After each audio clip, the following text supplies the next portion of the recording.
2020 is going to be the year of collaborations, and your girl got a head start. I'm super excited to be partnering with 2 times Table Talk with Toddy guest, millennial entrepreneur and motivational speaker, Katrina Garnes, for our newest collaborative event, Lunch with Us, an intimate conversation over cocktails for the working millennial woman. On November 16th, I'm headed to Atlanta to sit down with Katrina and other working millennial women in the city for lunch and cocktails. Yep, you heard me right, cocktails and conversation. Our goal is to support more millennial women of color in the upcoming year to achieve success with their side hustle. Now, I know full-time entrepreneurship has become the new American dream, but let's keep it real for a second. That's not everyone's reality, and we want to have a conversation about this very thing and help you to level up in 2020. So if you're in the ATL, we want you to join us. Enjoy catered lunch bites, our custom cocktails, and music to keep our convos flowing. One last thing, we are keeping the spaces super limited so the vibe is intimate. So if you're serious about growing your side hustle in the upcoming year, or you just simply want to develop a fresh support system in the city, we want to see you there. Tickets are now available online at workingwomenatl.eventbrite.com. That's working with an E, of course.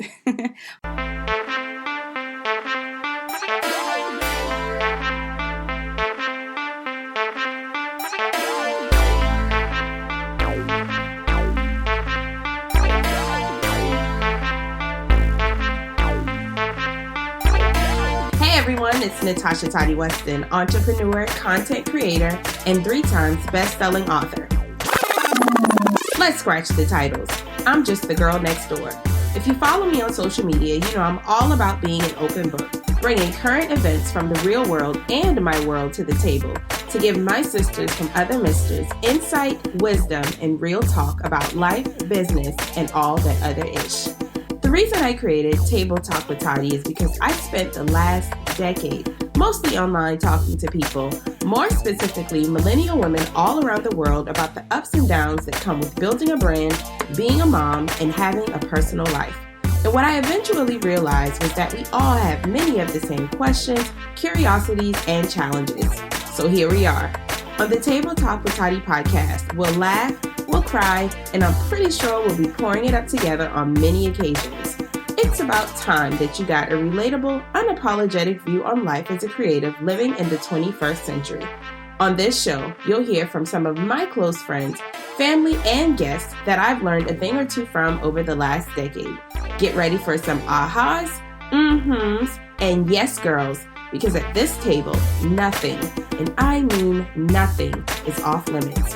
Be sure to subscribe to the Table Talk with Toddy podcast right now on Apple Podcasts, and don't forget to leave a rating and review. Welcome to the Table Talk with Toddy podcast, you guys. If you're an oldie but a goodie, thanks for coming to hang out with the girl for another show. And if you're new here, thank you for stopping by. If you like what you hear today, I invite you to join the fam bam by leaving a review on Apple Podcasts and hitting the subscribe button so you don't miss future episodes. Now, speaking of Apple Podcasts, I have got to show you guys some love before we even dive into today's show. In the month of September, Table Talk with Toddy hit a couple of significant charts. And if you follow us on our Instagram and Facebook at Table Talk with Toddy, go over there, like our Facebook page, follow us on IG, then you already know all about this. So September was one for the books, hands down. First of all, we ranked 1,359 out of 30,000 plus shows in the personal journals category. So let me say that again, just in case you missed it, because I know that number may seem like it's, not anything important, but out of 30,000 plus shows in this category, we were number 1,359, sis. And I'm pumped. Like, out of almost 4 years of podcasting, that has never, ever happened. We have never hit any charts on Apple Podcasts. So that was the first major significant chart thing that happened, right? Well, the second thing is we made the top 100 on Apple Podcasts in the personal journals category in the country of Jamaica.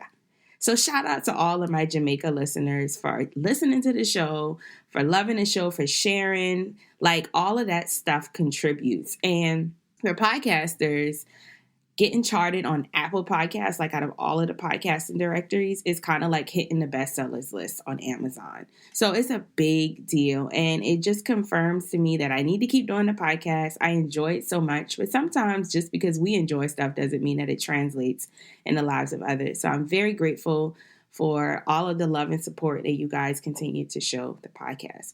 So I got a treat for y'all. So I don't know if this is just kind of like, this is like my present to you guys, because this episode today is going to change the game. And I can almost I can guarantee you that it's going to change the game. It's the beginning of Q4, and it's not uncommon to see creatives scrambling to get our ish together before the new year rolls in. We don't have that much time, you guys.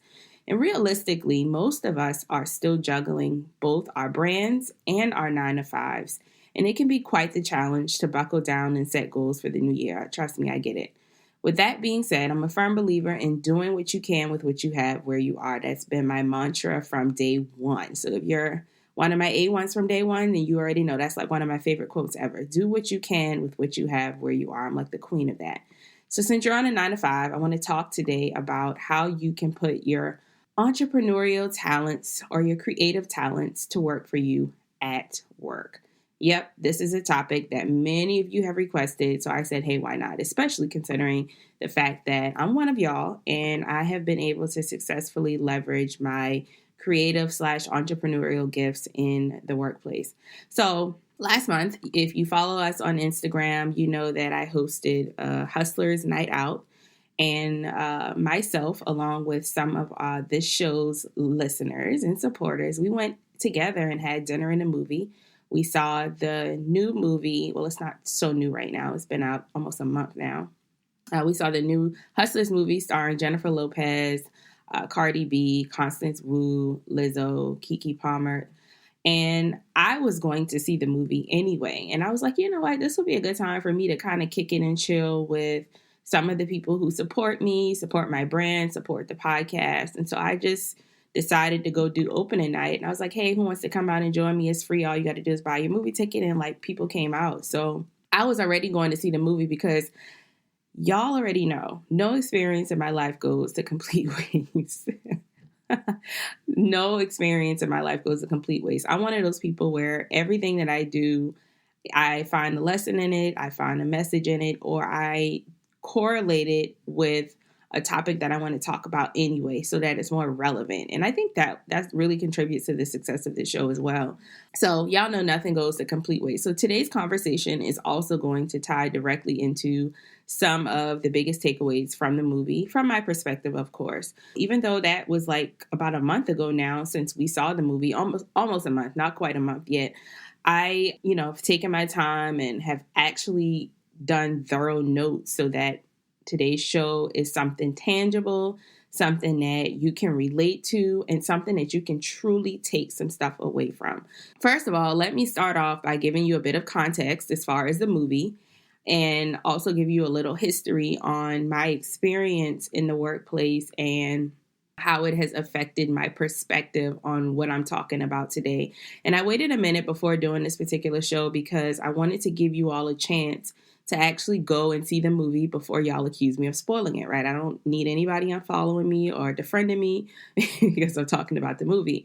So although statistic-wise, most people would say I should have posted this episode called Hustlers during the opening weekend because it would get me more listeners, I decided not to do that because I don't like when people spoil stuff for me. And because I have to actually give some details about the movie to make my points today, I just decided to wait to produce this show today. So here we are weeks later. So if you're listening and you haven't seen it, then you're on your own, sis. All right. So if you're one of those people that are big on spoilers, then maybe you don't want to listen to this episode until you see the movie. Either way it goes, we're going to talk about it. So that's kind of like my disclaimer before you even get into all of this goodness today. If you are not familiar with the film Hustlers, again, it stars Jennifer Lopez, Constance Wu, Cardi B, Lizzo, Keke Palmer. I already named it. You could Google the movie and get all of the statistics on Wikipedia. So the movie is basically about a group of strippers who drug wealthy men and run up charges on their credit cards. This film is based on a true story that was published in 2015 in the New York Magazine. I'll try to find a link and leave it down in the show notes for today. That's just a little back history on basically what the movie was about. We're all hustlers in our own way, and some of us hustle in our businesses full-time, like I mentioned earlier, and others of us hustle when we punch the clock each day. Some of us do both. I'm raising my hand. I'm one of those people. I do both. I have my brand on the side that makes me money, and I also go and I work for a corporation as well. So the great thing about being a hustler is that you get to choose your hustle, right? Nobody makes you wake up one day and force you into doing a hustle. Like, it's always a decision. So today I want to give you a little strategy on leveraging that hustle on your 9-to-5. And I just want to first kind of define hustler, because there are some people that'll say hustling is not a good, positive thing. And then there are others of us who see hustling as is a little bit different. So a hustler is most commonly defined as an aggressively enterprising person, a go-getter, right? Someone who will stop at nothing to get what he or she wants. Someone who tries to earn money or gain advantage from situations they're in by using dishonest or illegal methods. Pretty much like the women in the Hustlers movie, if you saw, right? So everything started off legit. And then in the end, their hands were kind of tied and they had to do something. So we'll get into that a little bit more in a minute. Now, I think that these definitions of a hustler, they're good generic definitions. But as time progresses, I think the word hustler has been redefined in a lot of ways.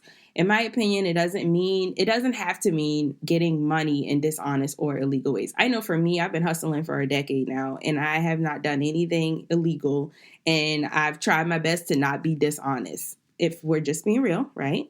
We're honest here, aren't we? So that's what I want to talk to you about in this episode. Believe it or not, there are legal and completely legitimate ways to make more money on your job besides getting paid your hourly wage. So let me give you a little context now as far as my work history and my work background so that you get the full scope of where my perspective lies. In the past, 10 years, you guys know my story. If you don't, go check out my first book. It gives you the tea from the very, very, very beginning. So if you're an OG here, then you already know the deal. So I've had my fair share of jobs. I've had my fair share of internships. I've done a little bit of everything. I'll say about 5 years of my work experience in total has been in the banking industry. So my first experience working at a bank, I worked as a temp. So I went through a temp agency, and I worked in the mortgage lending department. So in this particular environment, I was the youngest. I worked with a lot of older women who had been working for this corporation, some for 20 years, some for 25 years, some for 10 years. And here I am, the little young spring chicken walking through the front door. I've got all these great ideas. I am writing my first book. I have a business on the side. I've already lived in New York. I've worked for BET. I've worked for fashion stylists. I've, had a pretty exciting life to these individuals. So in this particular case, what I did outside of work to make money, it did not intimidate anyone that I work with, even down to my manager. They saw the value in what I was able to do. And as a result of that, I was able to sell the employees books outside of work, of course. There were employees that started following me on social media. They showed interest in what I was doing. It sparked, even for some of them, ideas for businesses, even at their latter ages in life. So this was one scenario that I definitely wanted to bring to light so that you could see that your work environment does not have to be an intimidating one if you learn how to leverage your gifts and talents there. Now, fast forward to when I first moved back to Charleston, I worked for another financial institution where the scenario was completely different. And it got so bad to where I would, not disclose who I was outside of work. It was almost like I was living a double life. I didn't want to talk about the brand that I had and the business that I had because I didn't want to lose my job. Because the reality is we need our jobs in most cases, right? So as time progressed, I found that the corporation I was working for, they were intimidated by my skills and activities outside of work.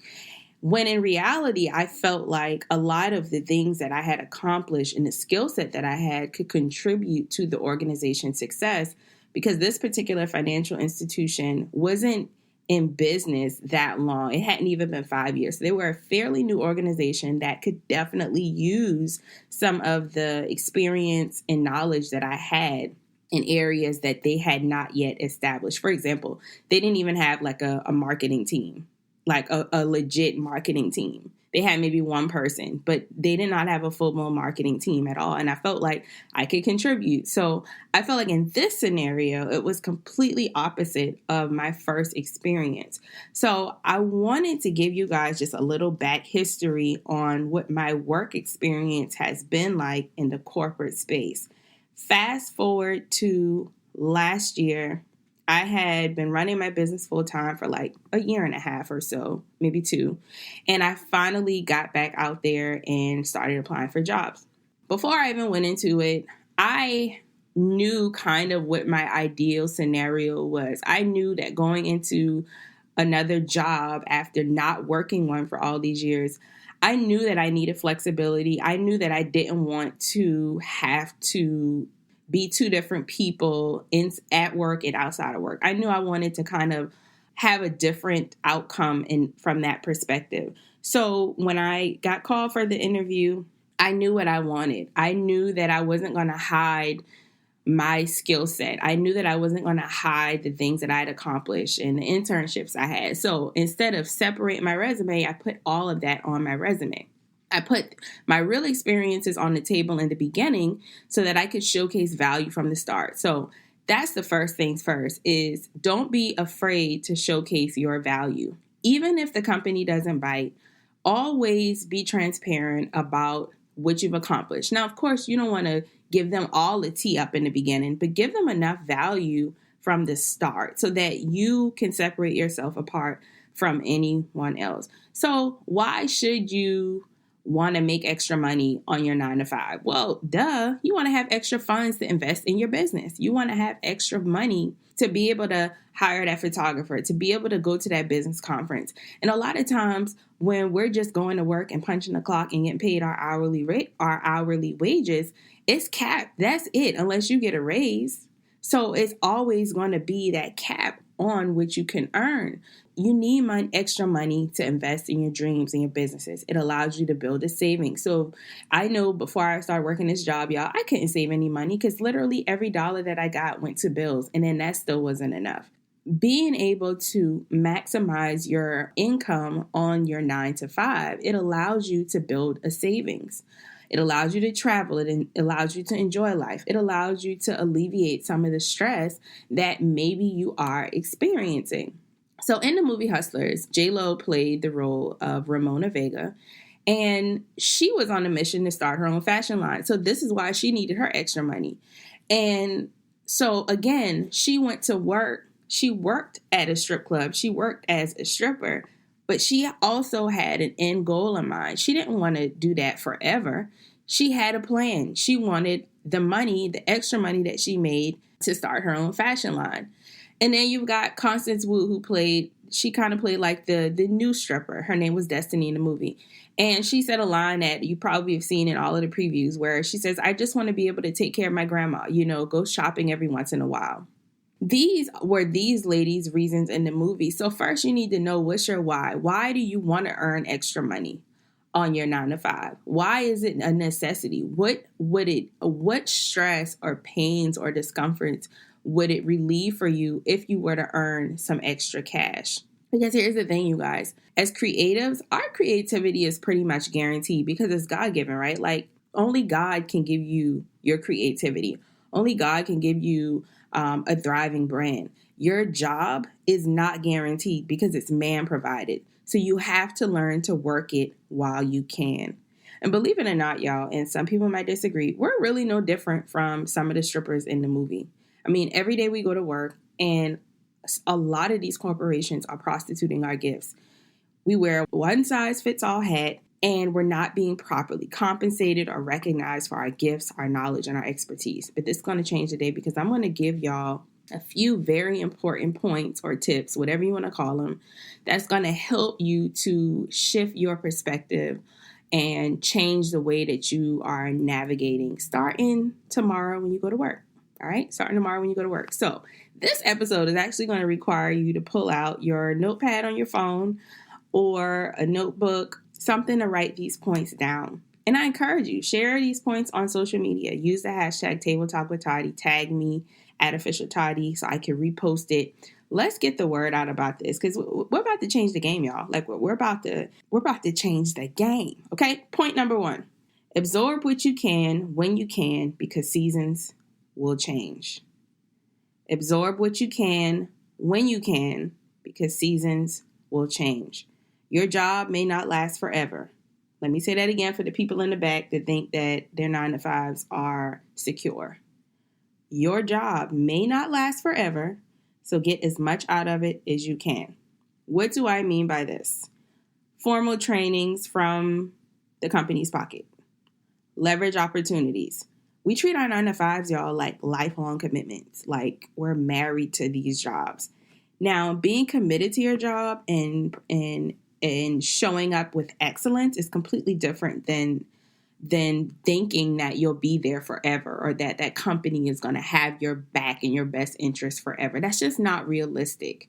So let's go and reference the movie Hustlers. So if you've seen the movie, you remember the strip game crashed when the stock market did. So the majority of the clients that came in the club, they came from Wall Street. They were doing cricket stuff to make all the money they did, and they spent it in strip clubs. It was the worst financial crisis in modern times, and the crash put everybody out of business. So let's do the math. If the stock market crashes, which means these wealthy guys lost their jobs, then guess what? They couldn't come to frequent the strip club anymore, which means the strippers didn't make any money. So when the strip game crashed, everything changed. Everything changed. So this is an example that, again, absorb what you can when you can, because seasons will change. So, okay, you're probably wondering, okay, so what do I do? All right, let's reference the movie again. The first thing is to get a mentor or to find somebody that inspires you enough to take some sort of action. So in the movie, the new stripper Destiny, she started hanging out with the veteran stripper who is J-Lo in the movie. She asked Ramona to show her the moves, give her a crash course on the place, and introduce her to some of her Wall Street friends. So, of course, because in the movie, J-Lo had been in the strip club for many years. She's like one of those pro strippers. Like, she is well known. When the guys come to the club, they want to see her. She can dance one set and make all of the money for the night and be good. That's the type of stripper that J-Lo was in the movie. So J-Lo had already built relationships with some of these Wall Street guys. She already knew them. They knew her by name. So she was the person that Destiny in this particular case needed to start hanging out with, right? She went straight to the source, the person that was making all the money, the person that had all the relationships, and she stuck very close. Let's translate this into something that makes sense for you. Get close to the CEOs.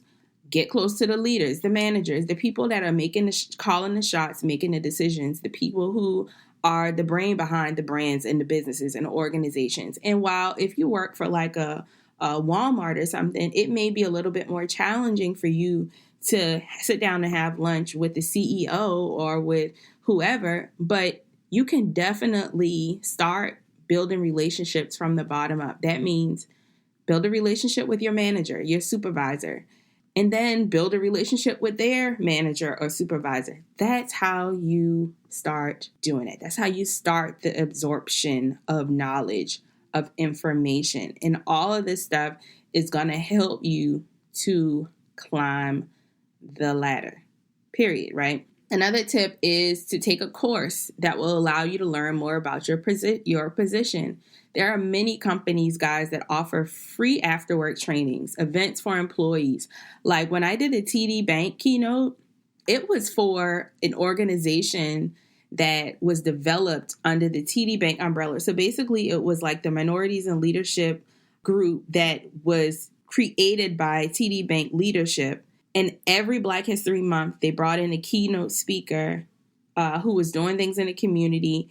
And they brought them in to do a keynote to train their employees, right? Totally free. They're at work. They're getting paid, but they're learning something new. that particular year, I talked about personal branding in the workplace.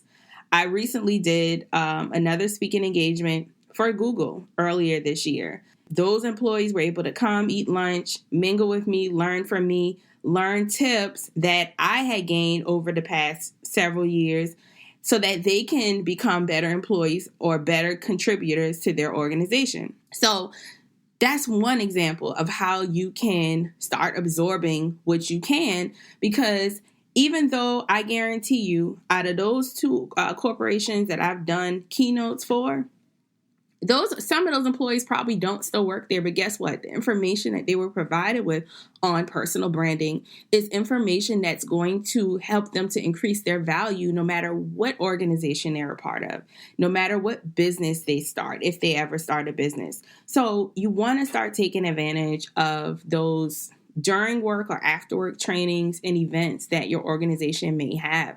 Another thing is take advantage of tuition reimbursement programs. So if your organization, they will give you money to go to school, go back to school. It's almost free. Well, they're going to give you money back for your tuition. So those are cases where you have to leverage, because the more knowledgeable you are at something, the more you can demand. That's the bottom line. Like if you're listening to this and you're not even going to put forth the effort to become more knowledgeable in something, it's not going to work for you, right? It's not going to work for you. By attending these trainings that are being offered by your job, it gives you access to tools. It gives you access to certifications that you'll be able to use beyond the company, and it allows you to build your resume.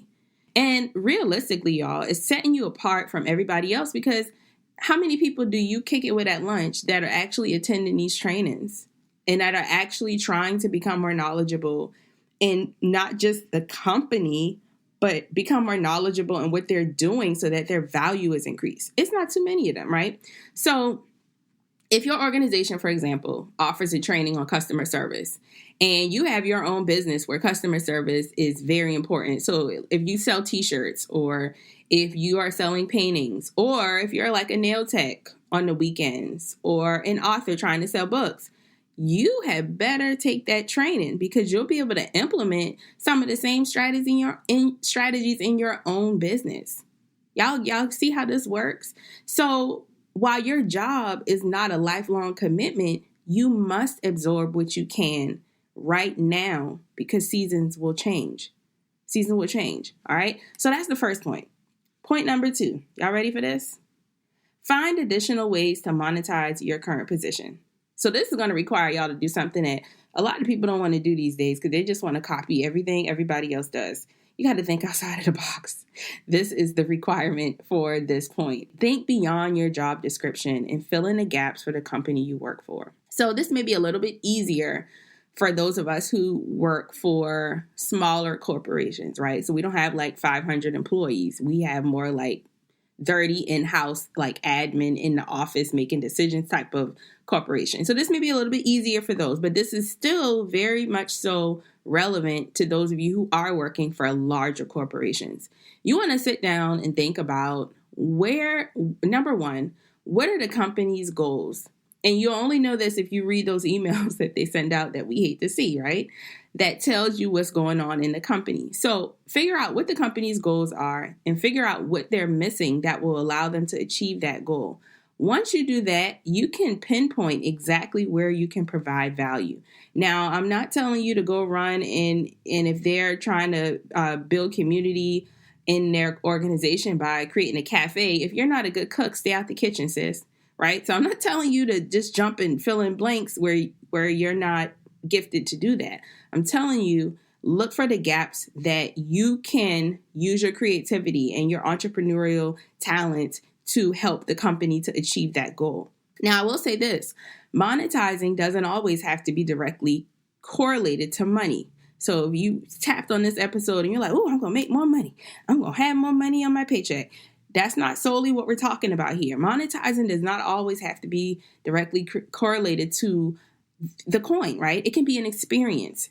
And I want to share an example of a friend of mine who I met during an internship many years ago. We finally met, last year at the United States of Women Summit. Monique Griffin, if you're listening to this, shout out to you, girl, because You inspired the heck out of me last week, girlfriend. So anyway, when I say monetizing doesn't always have to be directly correlated to money, it can be an experience.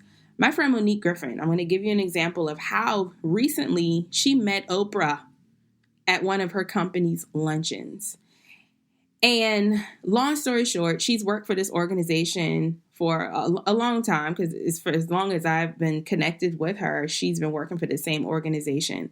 And she was able to attend a luncheon that was hosted by the organization she works for. And guess who was the keynote speaker? Oprah Winfrey, someone who she had wanted to meet for so long. And she was finally able to not just be in the room with Oprah, she was able to hug Oprah, greet Oprah, and sit across the table from Oprah. Now, that is probably worth way more than adding an extra $1 or $2 to her paycheck, right? Because that's a life impacting experience, right? Like, how many of our lives would change if we met Oprah? Like, just even to hug Oprah and be in the room with Oprah. Like, and I've been in the room with Oprah before, but I have never gotten to hug Oprah or sit across the table from her, like, period. So that's an example of how monetizing doesn't always have to be directly correlated to money. Now, Monique was one of those chicks that was like, oh, I'm just going to work and do my job and that's it. And she didn't ask. And in this case, she had to raise her hand and ask for the opportunity and say, hey, does anyone have an extra ticket? Because I need to be there. And she got what she asked for. So that's that's a lucrative experience that can't be replaced by adding $1 or $2 to your paycheck. Let's go back to the movie for a quick reference. When the strip game crashed, they found a new way to bring in money. It was an illegal way, right? In the movie, Ramona came up with a scheme to target rich men at bars, get them drunk, and then escort them to the strip club where they previously worked, where the girls would steal their credit card numbers and charge them to their limit. Now, let me give you a disclaimer. I'm not telling y'all to do no illegal schemes, not do nothing illegal, but this is an example of how you can become the blue ocean in your ocean, aka your job. All you have to do, and this is a quote from Ramona in the movie, all you have to do is figure out who you're dealing with and play them at their own level. Y'all, these corporations, most of them, I hate to say this, it's a whole game for them. And once you know their hand, once you know what their goals are, once you know what is their bottom line here and how can I contribute, how can I become so valuable that nothing else matters?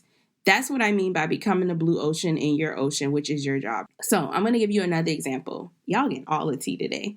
I'm going to give you another example of how this has worked for me at my current job. So when I was hired at this particular company, one of the determining factors for the CEO and the vice president, because they were the ones that interviewed me, was my experience in branding and marketing and knowing how to use Facebook.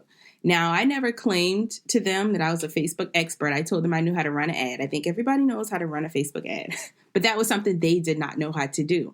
Ding, ding, value. So beyond my experience in the position that they created for me at this company, I added extra value because, again, I put my value on the table in the beginning, aka my resume. They saw what I had accomplished. They knew what I could do. And that's what separated me from the real life example. The lady that interviewed before me, she was an older woman who had experience directly correlated to the industry that I work in on my job. They picked me over her because I had additional value. I had what they needed to help them reach one of their end goals. You get what I'm saying? Which was to generate more leads, and more leads generated more sales. They wanted to do that through Facebook. So because I had the basic skill set and I presented that in the beginning, I immediately became valuable to the company. So now here I am. I got hired. I'm working. I'm doing some branding stuff for them, some marketing stuff for them. And the opportunity comes where I get to travel to Austin, Texas to attend a Facebook funnel type of ninja, like next level Facebook funnel types of stuff I didn't know about. Trip completely free. It allowed me to visit a city that I have never been to before. And it allowed me to learn an extra skill set on how to build y'all, the Facebook stuff is so ninja, like it's next level. It's beyond the stuff that I've ever taken in a course or anything. Like it's completely next level. And even though it's taught from that particular industry, it's stuff that I can implement and have implemented in my own brand. So that's what I mean by figuring out how to find additional ways to monetize your position. So let's break it down just a little bit more. If I have a business outside of my 9-to-5 that helps business owners to build their personal brands, to grow their businesses, right? So I help individuals like my boss, like CEOs of companies who they want to get out there more. They want to do speaking engagements. They want to write books. They want to be more in the forefront to grow their businesses and their corporations. Who do you think they're going to hire for this? In my case, they're going to hire me. Why? Because I have massive experience in building a personal brand. I've done it for myself. I've done it for clients. My track record shows. I've written a book on it. I talked about it all the time. I've had a podcast series on, like, I have done it. Eyes closed and eyes open. So should the CEO come to me and said, hey, I want to write a book. I want to do more video content so that my personal brand can grow. Who do you think they're going to hire? Who do you think is going to get paid for that job or that opportunity? Your girl is. If my organization decides that they want to launch a podcast show to generate leads for their business, because I've already successfully done this, who do you think they're going to hire? So this goes beyond my paycheck. This goes beyond my paycheck, right? So this takes you from just employee to partner. Take a minute and digest that, y'all. This takes you from employee to partner, and that's a major difference. You become one of the decision makers versus someone who just comes in, punches the clock, and gets one paycheck. This breaks the cap off of what you're getting paid an hour or salary or whatever. This takes you from just employee to partner. I'm not an employee at the organization I work for. I'm a partner. This makes it hard for organizations to just fire you and hire someone else because you've become a non-negotiable. You become a non-negotiable because you provide value. Point number 3, let's take it home. You don't get what you earn, you get what you negotiate. You don't get what you earn. You don't get, if you make $10 an hour, you don't get that $10 an hour because that's what you earn. You get that $10 an hour because that's what you negotiated and settled for.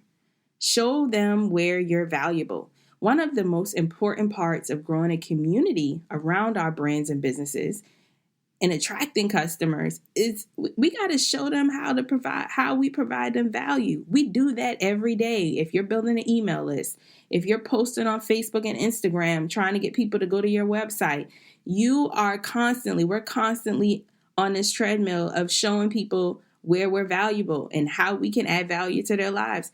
You're no exempt to this on your day job. You got to be good at something.